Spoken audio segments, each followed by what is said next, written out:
What's up, everyone? And it's Michelle Alexandria here, coming at you with a look at my brand new Hisense H9F TV. Yes, people, it is here. It is here. Best Buy has made everything correct. They came out. I told you on Monday that Best Buy was scheduled to come out on Friday to replace my TCL R615. And they actually did it. He actually came out on Tuesday. They called me up at 4:30 out of the blue and said, "Hey, we got your TV. You want to get it right now?" And I'm like, "Yes. Yes, I do." So they brought over the TV and swapped it out. No muss, no fuss. Well, there were a lot of fussing going on to get to that point, but I was very happy with the service. There's a reason why I only buy TVs from Best Buy. I'm one person, and honestly, even if I wasn't one person, you spend a lot of money on these TVs. I expect those to be treated like a customer, like they actually want my money, and Best Buy does that. I mean, you pay for their delivery service, and they bring the TV out to your house. They set it up however I want. They'll move my existing TV into another room for me. They'll remove the packaging and they'll even do cable management if I want them to. And if I don't like the TV, they will come back, pick up the TV, and take it back, no muss, no fuss, or they'll swap it out with whatever TV I want to replace it with. You can't beat that service.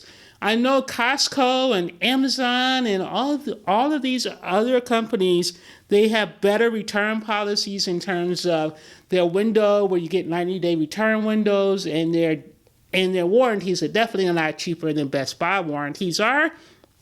And I tell everyone, if you're going to buy a TV, buy a warranty. I'm so sick of people talking about OLED burn-in as though LCD TVs are perfections and nothing can ever go wrong with the LCD TV. And OLEDs are horrible, horrible, because OLEDs get burn-in, but LCD TVs are perfection.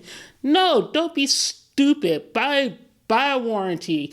Every TV can have issues. The panel lottery is real. Just because your TV may be working today does not mean it's going to work in like 4 months from now. And LCD TVs have their own flaws, and anything can happen to LCD TVs. Samsung and Sony are notorious for releasing firmware that bricks their TV. LCD TVs can develop banding issues, dead pixels. Samsung TV panels were actually peeling off a couple of years ago. So don't pretend like OLED TVs are the only TVs that can have issues in a few months or whatever. Just spare me. Spare me. But this isn't about OLED TVs. This is about this beautiful Hisense H9F. This is my first LCD TV in a year, and it renews my faith in the power of LCD TVs. I really, really, really love this TV. I've seen no hint of banding on this TV. The colors, I wish I could show you stuff without getting blocked. The color space on this TV is really amazing. I was able to really set this TV pretty easily.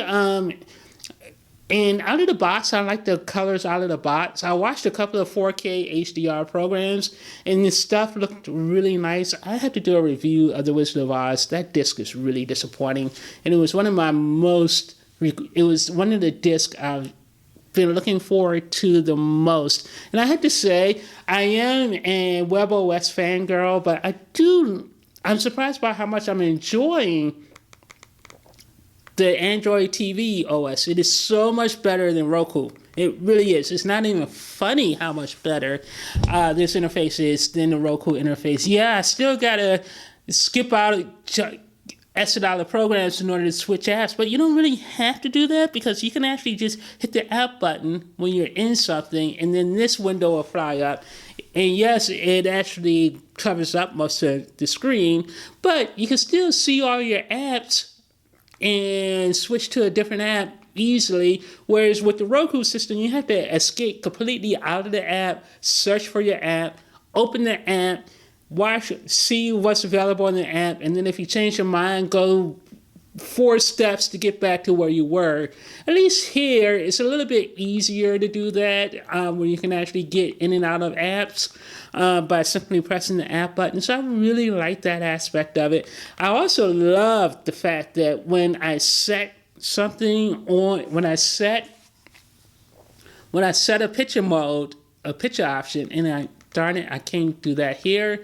You can't do that from here. But if you set a picture option, oh crap.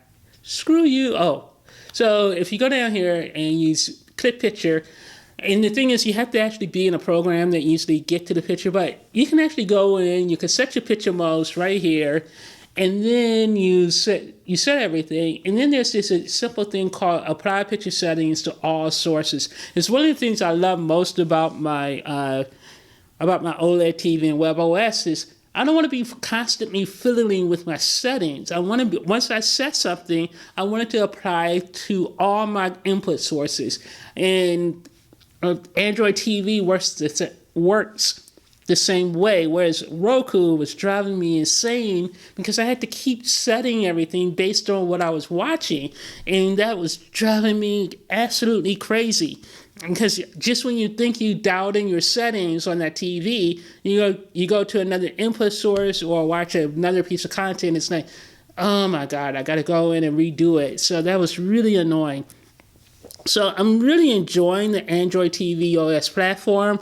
My only issue with Android TV is, as a TV critic, I have access to a bunch of private screening apps that are only available on Apple TV and iOS. So because of that, I can never fully move away from Apple TV and iOS. Plus, I own over 1,000 movies and TV shows on that in iTunes.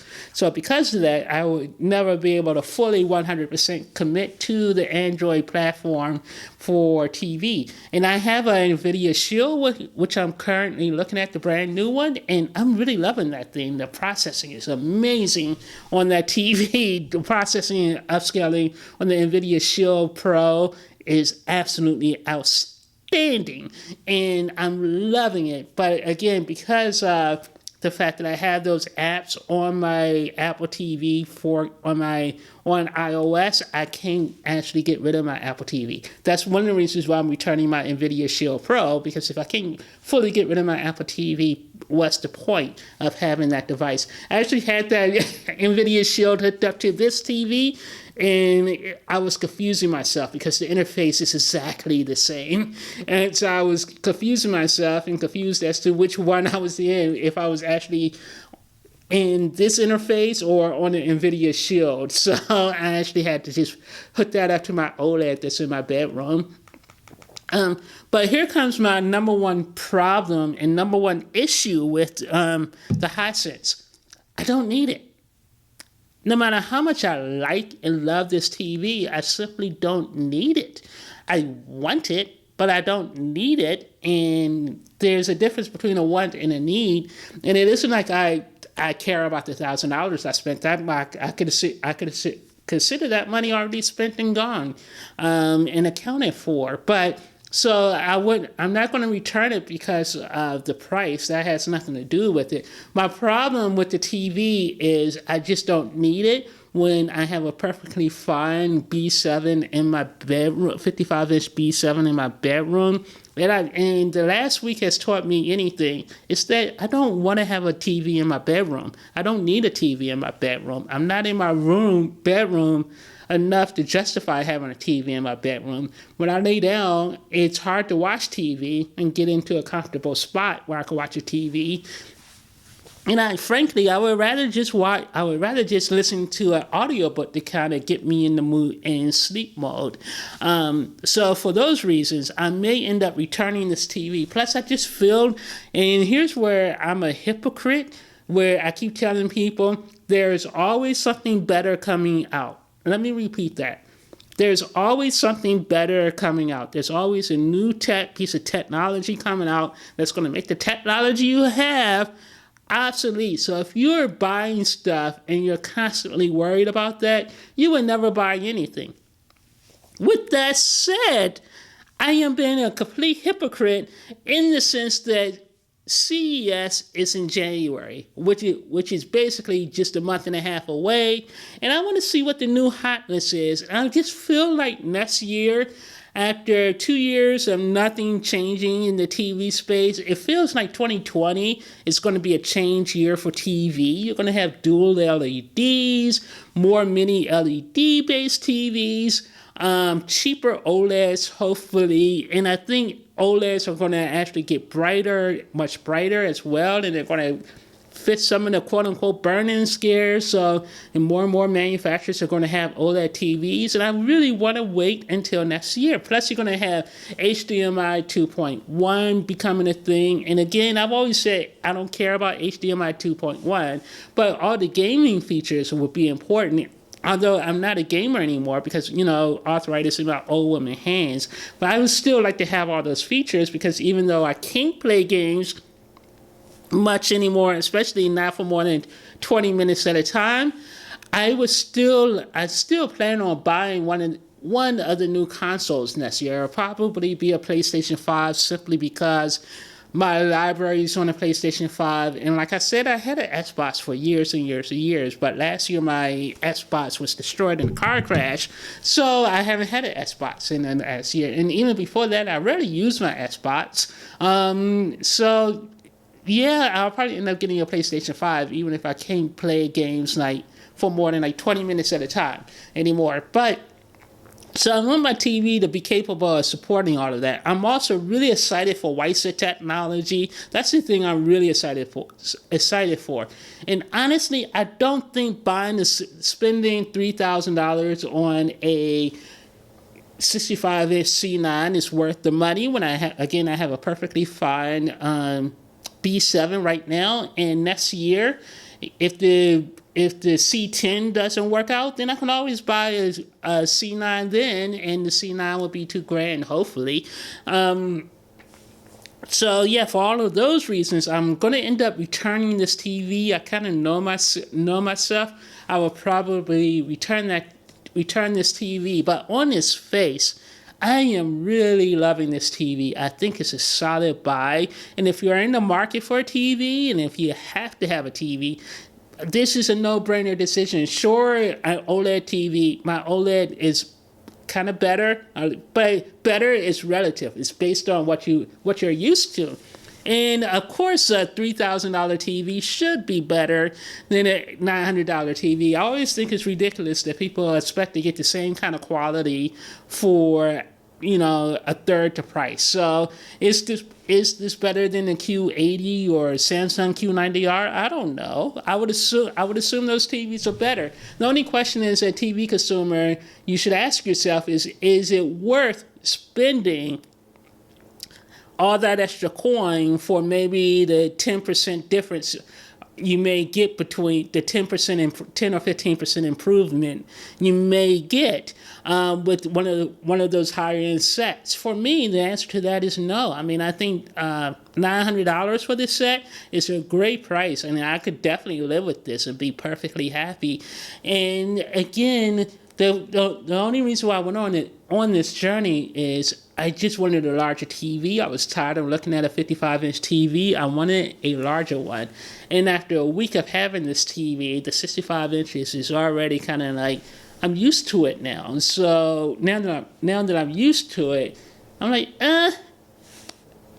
maybe the 55 is better. It's amazing how your brain starts to work and kind of overanalyze things sometimes, because the 65-inch version of this TV kind of feels the same as a 55-inch now. For the first 4 days, I was absolutely wowed by the size of that TCL, and now that I've had this TV for a week, the wow factor of having the 65-inch TV is gone. But I do think this is miles better than that TCL R615 I have.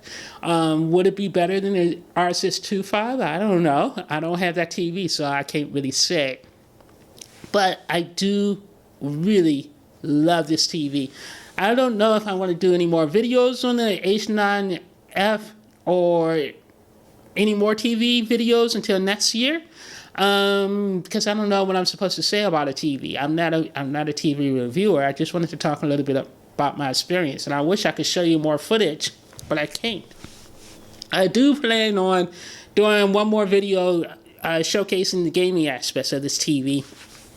Maybe tomorrow, but I'm gonna keep it for at least another week before I have Best Buy come back out and pick this up.